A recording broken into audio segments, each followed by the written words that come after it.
ये 10 horse power 3 phase की motor है जो जल चुकी थी। इस वीडियो में आप देखेंगे कि किस तरह हम इसको वाइंड करते हैं, इसका सारा डाटा, इसके कनेक्शन और आखिर में इस मोटर की डायग्राम आपके साथ शेयर करेंगे। तो वीडियो को शुरू करते हैं।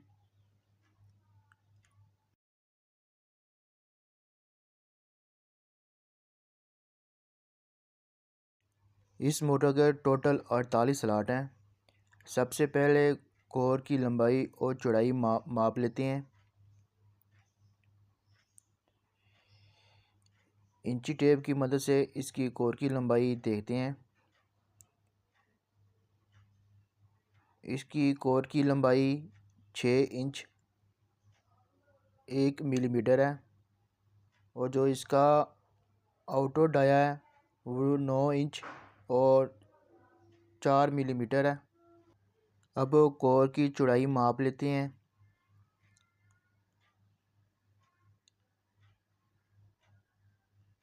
कोर की चौड़ाई 5 इंच 3 मिलीमीटर है। अब इसका आउटर डाया भी देख लेते हैं। इसका जो आउटर डाया है 10 इंच है। अब पेपर कटर से मोटर के पेपर काट लेते हैं। मोटर के पेपर काटने के बाद पेपर को हम इस तरह बेंड कर देंगे। दूसरी जानिब से भी इसी तरह हम बेंड करेंगे। इस तरह करने से पेपर स्लॉट के आगे पीछे सिरकता नहीं है।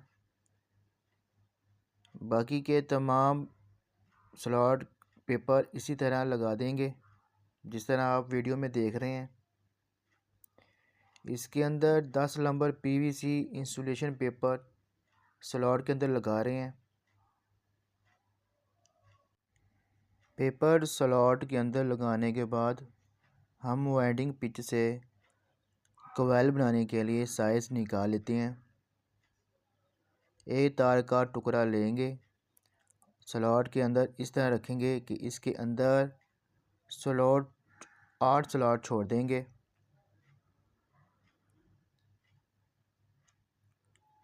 तार के टुकड़े के दोनों सिरों को हम आपस में मिला देंगे। इस तरीके से इसका एक गोल रिंग बन जाएगा। इसको हम दोबारा से साइज देख लेते हैं।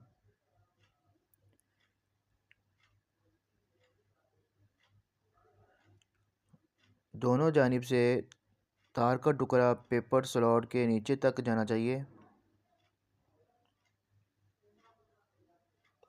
ना बहुत ज़्यादा बड़ा हो और ना ही बहुत ज़्यादा छोटा हो। इसके अंदर हमने 8 स्लॉट छोड़े हैं। इस मोटर की वाइंडिंग में हम 19 नंबर तार इस्तेमाल करेंगे डबल, जिनको हमने 2 गोटों के ऊपर उतार लिया है। वाइंडिंग पिच से जो साइज़ निकाला था इसको हम फरमे के ऊपर सेट कर लेंगे। याद दहानी के लिए आखिरी किनारे पर मार्कर से निशान लगा लेते हैं ताकि बाकी के सेट भी इसी निशानी के ऊपर उतर सकें। कॉइल बनाना शुरू करते हैं। इसके 2 कॉइल बनेंगे। पहला छोटा कॉइल बनेगा, इसके ऊपर हम 30 टने डालेंगे। सिंगल अगर देखेंगे तो 60 टने बनेंगी। अब बड़ा कॉइल बनाते हैं। अब बड़ा कॉइल बनाएंगे और इसके बीच पे भी हम 30 टने देंगे। सिंगल 60 होंगी। कॉइल बन चुके हैं। अब किसी तार के टुकड़े के साथ इसको बांध लेंगे। 2 कॉइलों का एक सेट बनेगा और टोटल इसके 12 सेट बनेंगे। अब हम इसका वेट कर लेते हैं। इसका जो वज़न है एक सेट का 462 ग्राम है और जो टोटल वज़न होगा वो 5 किलो 560 ग्राम होगा। इसका जो पुराना सेट है वो भी देख लेते हैं। इसका 460 ग्राम वज़न है जो हमने इसके अंदर एक सेट निकाला था जला हुआ। स्लॉट के ऊपर पेपर लगाने के लिए हमने बरियाँ काट ली हैं। 24 हमने छोटी बरियाँ और 24 ही हमने बड़ी बरियाँ काटी हैं। अब वाइंडिंग शुरू करते हैं।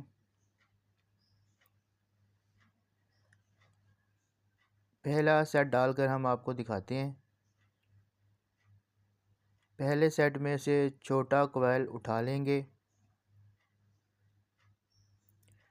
और जो इसके साथ तार का टुकड़ा बांधा है इसको हम आगे की जानिब ले जाएंगे। मज़ीद कॉइल की शेप सीधी करेंगे और छोटे कॉइल के सिरे का रुख अपनी जानिब रखेंगे। पहले हम तार का जो सिरा है उसको हम स्लॉट के अंदर रखेंगे। इसके बाद हम थोड़ी थोड़ी करके टन्ने स्लॉट के अंदर डालेंगे।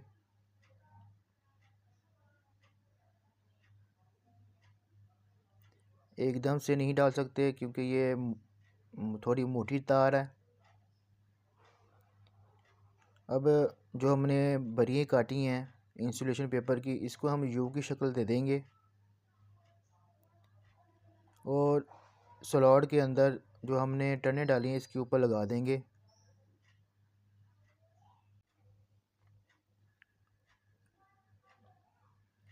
अब जो कॉइल डाला है जहाँ से शुरू किया है इससे आगे 8 स्लॉट छोड़ देंगे। 8 स्लॉट छोड़कर हम आगे वाला जो हिस्सा है वो डालेंगे कॉइल का। इस तरह एक 10 की पिच का पहला कॉइल डल जाएगा। इसके ऊपर भी हम थोड़ी थोड़ी कर टर्नें डालेंगे।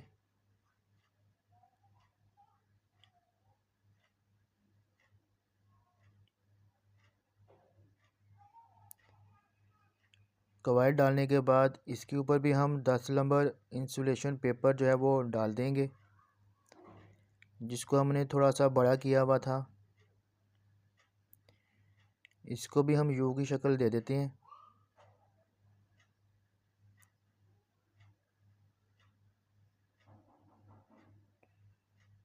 और इसको हम स्लॉट के अंदर लगा लेते हैं।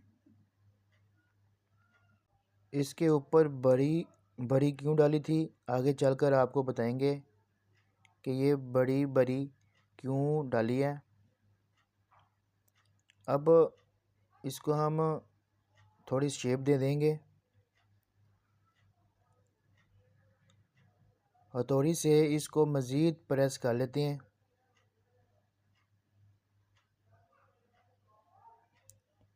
ताकि जो कॉइल की शेप है वो ठीक तरीके से आ सके। चारों उंगलियों और हथेली से कॉइल को पकड़ेंगे और दूसरी जानिब से भी इसी तरह प्रेस करेंगे। अब कॉइल को हम नीचे की जानिब ले जाएंगे।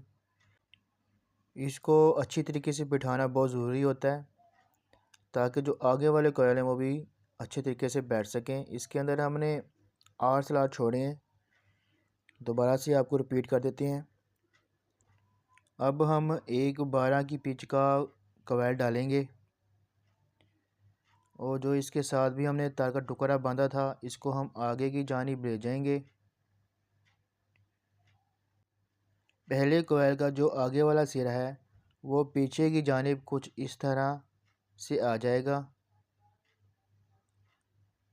पहले हम सिरा अंदर की जानिब स्लॉट में डालेंगे, उसके बाद हम टर्नें डालेंगे। इसके अंदर भी हम थोड़ी थोड़ी करके टर्नें डालेंगे। कॉइल डालने के बाद इसके ऊपर भी हम 10 नंबर इंसुलेशन पेपर डालते हैं।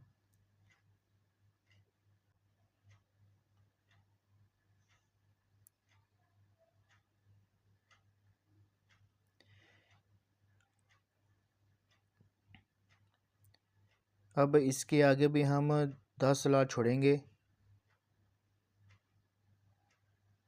और एक 12 की पिच का हम कॉइल डाल देंगे।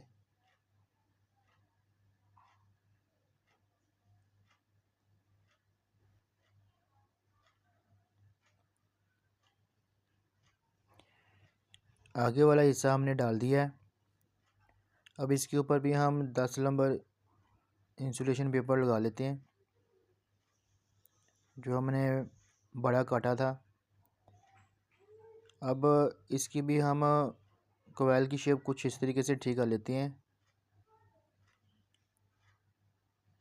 दूसरी जाने से भी हम इसको बैठा देंगे। इसको बिठाना भी बहुत ज़रूरी होता है ताकि आगे वाले जो सेट हैं वो अच्छे तरीके से बैठ सकें।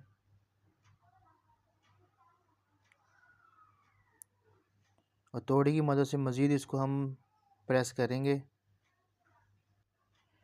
इसके दो सिरे बचेंगे, एक अंदर का सिरा और एक बाहर का सिरा, यानी कि एक छोटे कॉइल का सिरा निकलेगा और एक बड़े कॉइल का सिरा निकलेगा। इनको हम अंदर की जानिब ले जाएंगे। दूसरा सेट भी हमने डाल दिया है। ये सेट कुछ इस तरह से डाला है कि पहले सेट का जो पीछे वाला हिस्सा है इससे आगे 2 स्लॉट छोड़ दिए हैं और इसके आगे से हमने शुरू किया दूसरा सेट।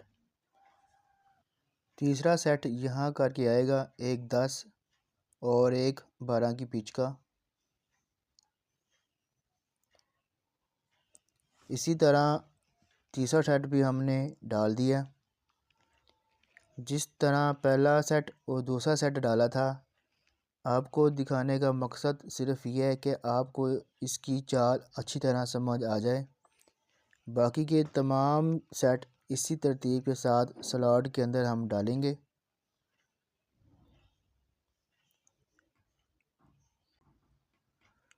चौथा सेट डाल रहे हैं। अब हमने 10 सेट डाल दिए।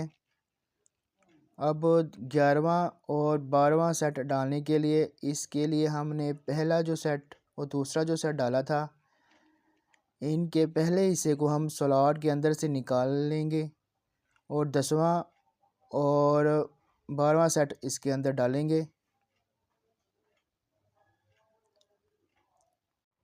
इन कॉइलों को उठाकर अच्छी तरह से हमने रस्सी से बांध दिया है ताकि ये ऊपर ही रहें और जो 11वां और 12वां सेट है वो इसके नीचे से आराम से पड़ जाए।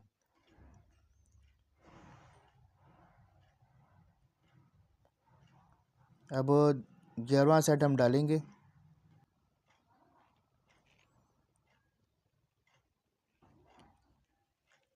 ग्यारहवां जो सेट है वो स्लॉट के अंदर हम डाल रहे हैं। ये 10 हार्स पावर की मोटर है। इसके जो टोटल स्लॉट हैं वो 48 स्लॉट हैं और जो ये वाइंडिंग हम कर रहे हैं ये 1400 आरपीएम की वाइंडिंग है।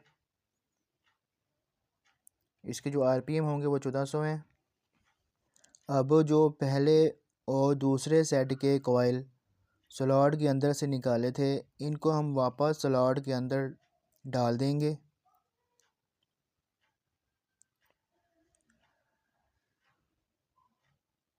जो हमारी वाइंडिंग है वो इस तरह मुकम्मल हो जाएगी।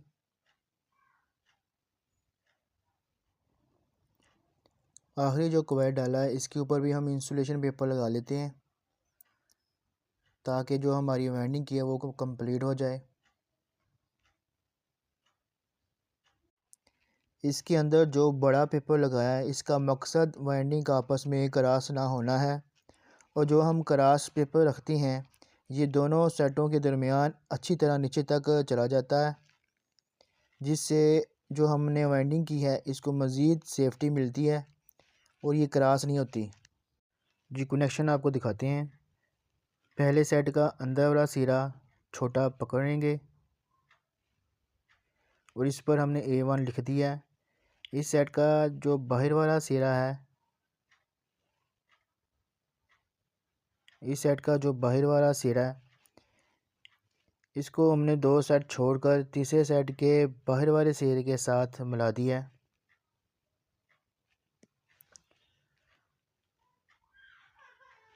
और जो इसके अंदर वाले सेट का सिरा बचा है, इसको फिर 2 सेट छोड़कर अंदर वाले सिरे के साथ मिला दिया है। इस तरह फिर से इस सेट का जो बाहर वाला सिरा बचा है,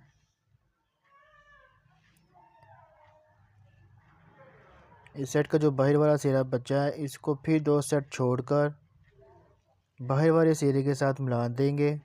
और जो इसके अंदर वाला सिरा बचा हुआ है, और इसके ऊपर हम A2 लिख देंगे। ये एंड वाला सिरा होगा, आखिर वाला सिरा होगा। इस तरह हमारा पहला फेस मुकम्मल हो जाएगा। अब हम जो दूसरा फेस शुरू करेंगे, जहाँ से हमने A1 लिखा है, इससे आगे एक सेट छोड़ देंगे और इसके अंदर वाले सिरे पर B1 लिख देंगे। और जो इसके जो बाहर वाला सिरा होगा, 2 सेट छोड़ देंगे और तीसरे सेट के साथ हम इसको मिला देंगे बाहर वाले सिरे के साथ। जो इसके अंदर वाला सिरा बचेगा, इसको फिर 2 सेट छोड़कर तीसरे सेट के अंदर वाले सिरे के साथ मिला देंगे। और जो इस सेट का जो बाहर वाला सिरा बचा हुआ है, इसको फिर से 2 सेट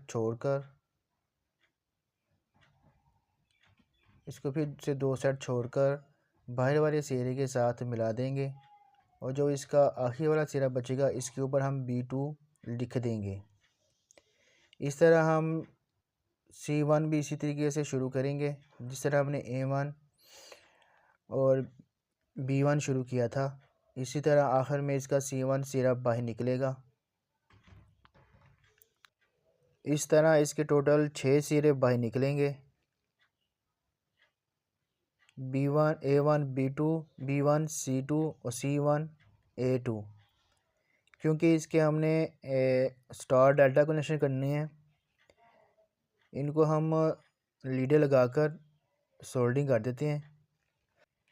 इनके जोड़ों के ऊपर भी हम सोल्डिंग कर देंगे अच्छी तरह से।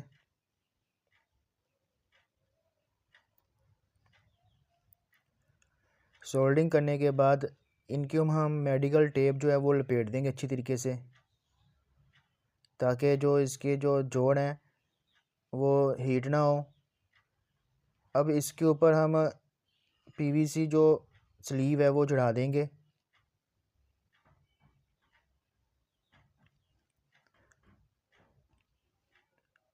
और इनको हम कनेक्शन बॉक्स में निकाल लेते हैं। 6 जो सिरे बाहर निकले थे, इनको हमने लीडर लगाकर कनेक्शन बॉक्स में बाहर निकाल लिए हैं और इसके साथ हमने निशानी भी लगा ली है। अब हम इसको काटर टेप की मदद से अच्छी तरीके से हम इसको बैंड कर देंगे। आपकी आसानी के लिए हमने इसकी डायग्राम भी आपके साथ शेयर किया है, ताकि अगर आपको कनेक्शन से इतना समझ ना सके तो आप डायग्राम की मदद से अच्छी तरीके से आप कनेक्शन देख सकते हैं। आखिर में इस मोटर को आपको चलाकर भी दिखाते हैं। इसको हम 220 कैपेसिटर के साथ चलाएंगे और जो इसके 220 पर कैपेसिटर के जो एम्पेयर आ रहे हैं वो 3.7 आ रहे हैं। और जब हम इसको 3 फेज़ की सप्लाई देंगे तो इसके जो एम्पेयर हैं वो ज़्यादा हो जाएंगे। अल्लाह ताला आप सबको दुनिया और आखिरत में कामयाबी नसीब फरमाए। अस्सलाम वालेकुम वरहमतुल्लाहि वबरकातुहू।